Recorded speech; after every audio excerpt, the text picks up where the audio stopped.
nazalaki na mpasi ya masumu nasengaki pai ya Yesu andimaki kosenga na ngai mpe alongoli ngai na masumu tika ete nakungisa ye mpona maso ya saleli ngai alakisi bolingo na ye pai na ngai nazalaki na mpasi ya masumu nasengaki pai ya Yesu andimaki kosenga na ngai mpe alongoli ngai na masumu tika ete nakungisa ye mpona maso ya saleli ngai alakisi bolingo na ye pai na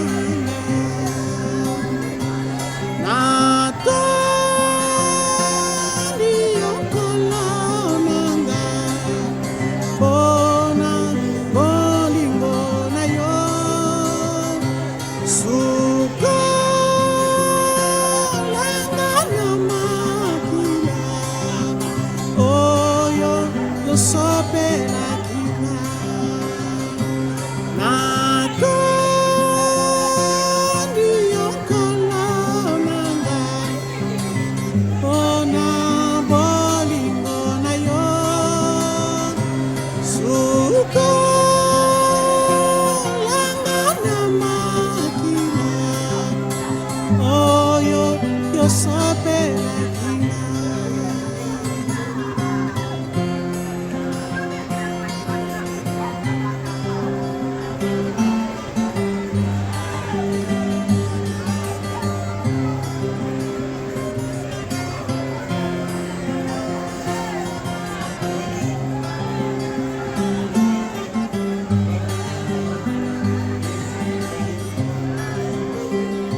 nalapi mpe na bomoi na nga nakosalela sio Yesu ngai nasengi ete nguya na yo ebatelaka ngai ntango nyonso nalingi mpe nakoma pepeto na miso na yo Yesu na ngai kino tokokutana na lola na lola ngai nalapi mpe na bomoi na ngai natiki kosalela masumu ngai nasengi ete nguya na yo ebatelaka ngai ntango nyonso nalingi mpe nakoma pepeto na miso na yo Yesu na ngai kino tokokutana na lola na lola natondi yokolo na ngai mpona bolingo na yo sukolanga na makila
Nous vous souhaitons la bienvenue à notre nécropole, la nécropole l'unité de Sirimambourg. Et nous vous signifions à toutes fins utiles qu'au bout de bâtiments administratifs sont disposées nos installations sanitaires. Nous rappelons quelques règles qui s'appliquent à notre site. Il est notamment strictement interdit de jeter des ordures ou des déchets dans les allées du cimetière, de monter sur les caveaux déjà enterrés, de fumer, de toucher au plan autour des marchés dans les espaces verts. Nous vous prions d'éteindre votre téléphone, nous de naissance. Nous sommes réunis aujourd'hui en ces lieux pour procéder à la mise en terre. La défunte Bondo Makese Souzi, qui nous a quittés ce 18 décembre 2025. à l'âge de 35 ans. C'était très cher que vous avez tenu à accompagner jusqu'au dernier moment son passage sur certains des hommes. Avant votre arrivée dans notre site, certainement que beaucoup a été déjà fait. Beaucoup de choses ont été dites, divers hommages ont toujours rendu à Souzy. Et pourtant, vous êtes nombreux dans ces lieux. Et votre présence n'est rien d'autre qu'un signe difficile à traverser. C'est un moment de tristesse, de douleur et de remémoration. Et dans notre rencontre avec la mort, nous sommes confrontés à la fragilité de la vie humaine, à une réalité fatale, mais en même temps, nous sommes également rappelés à la beauté de la vie. Et plus que vous aimons encore vivants, comprenons que c'est un chemin tracé d'avance et vers lequel nous nous dirigeons tous, en chemin sans lesquels, déjà aussi admirable que Souzy, n'aurait jamais été rencontré. Il est inutile en ce moment de piloter sur la vie et la mort, car nos cœurs sont meurtris, et même le plus beau poème sur la vie n'y changerait pas grand-chose. Sont aussi fortes que les réconforts mutuels que vous vous apportez, aussi forts que votre chagrin, qui semble vous ébranler en apparence, car il n'enlèvera pas votre détermination à marcher droit vers votre destinée, à parcourir tête côte le chemin que nous appelons désormais Feu Souzy était une personne spéciale, unique à plusieurs égards. Elle a touché nos vies de différentes façons, laissant une empreinte indélébile dans nos cœurs. Mais nous savons qu'elle continuera à vivre dans nos souvenirs, dans nos cœurs et dans nos actions, et chaque moment partagé avec elle nourrira notre esprit et notre âme. Ainsi, chers membres des familles, amis et connaissances, ce n'est donc plus au numéro 20, l'avenue Le Pousseau du quartier Salongo dans la commune de Limité, que vous irez voir pour chercher à nouveau Souzy. Et désormais, Souzy reposera ici, à la nécropole des Teintés d'Assel Babou, au numéro 2611 du quartier L'Ascension. Ce site que nous voulons paysager, accueillant, reposant et ouvert à tous pour les visites, vous y serez tous refleurir sa tombe, ou lorsque viendrez tout simplement vous y incliner. C'est ainsi que j'invite à présent notre équipe d'inhumation à vous accompagner en procession vers la dernière demeure, la défunte Wondo Makese Souzy. Et je vais vous prier à cet instant de former 2 rangées derrière les cromiards. J'insiste sur le respect des 2 rangées, afin de faciliter la circulation de tous, et surtout pour préserver nos espaces verts. Je vous en remercie.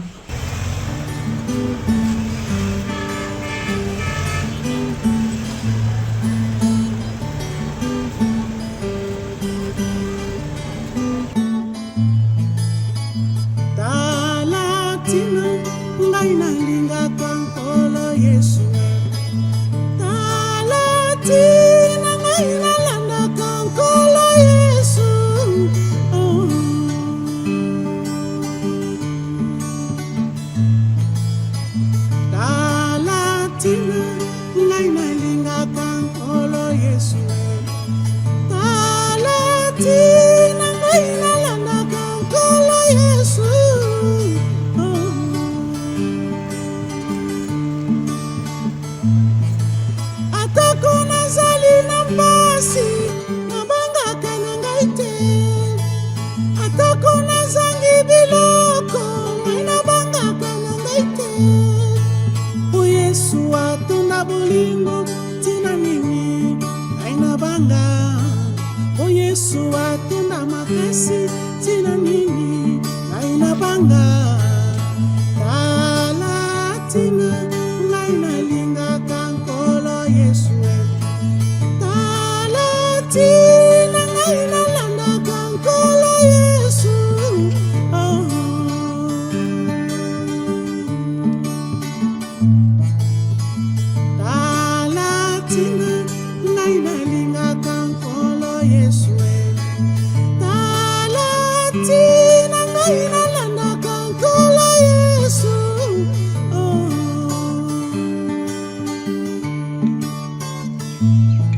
Yesu akufeli ngai amoneli ngai mpasi. Yesu akufeli ngai mpe alongoli ngai masumu. Yesu atunda bolingo tina nini alongola te masumu.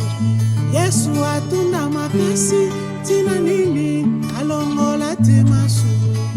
Tala tina ngai nalingaka nkolo Yesu tala tina ngai nalandaka nkolo Yesu.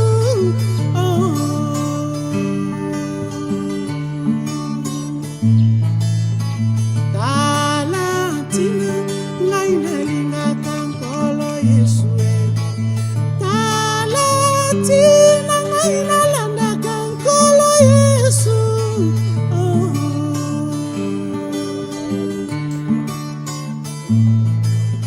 Yesu apesinga kinya apesinga esengo. Yesu apesinga bomoi bomoi ekosilaka te. Yesu atunda bolingo tina nini apesanga te bomoi. Yesu atunda makasi tina nini apesanga te kinya.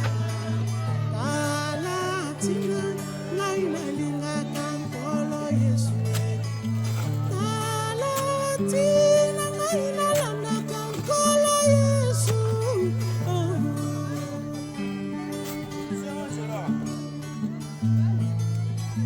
Tala tina ngai nalingaka nkolo Yesu tala tina ngai nalandaka nkolo Yesu.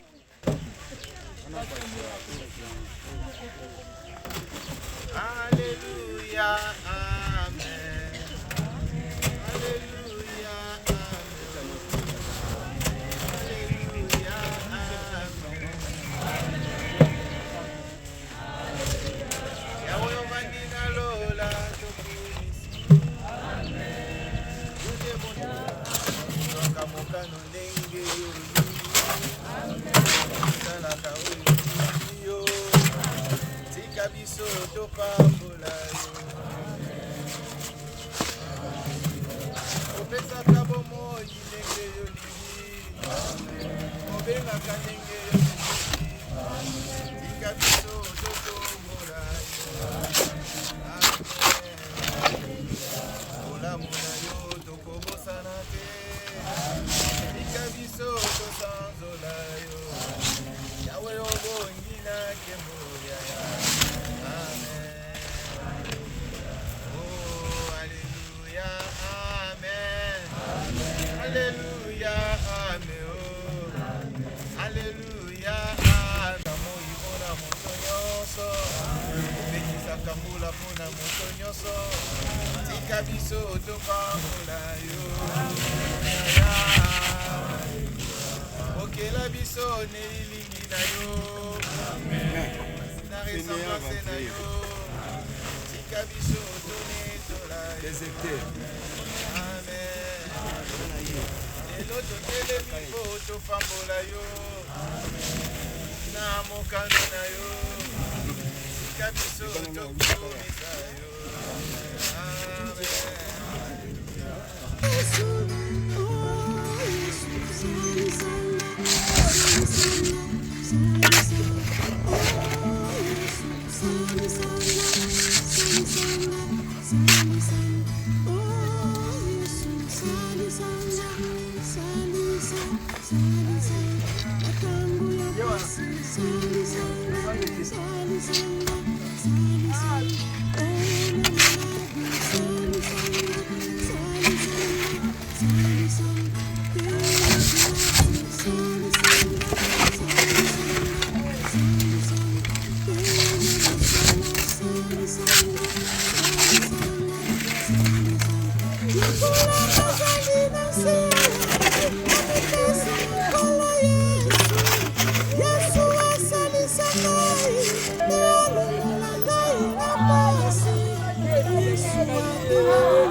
Tinggalin beaucoup.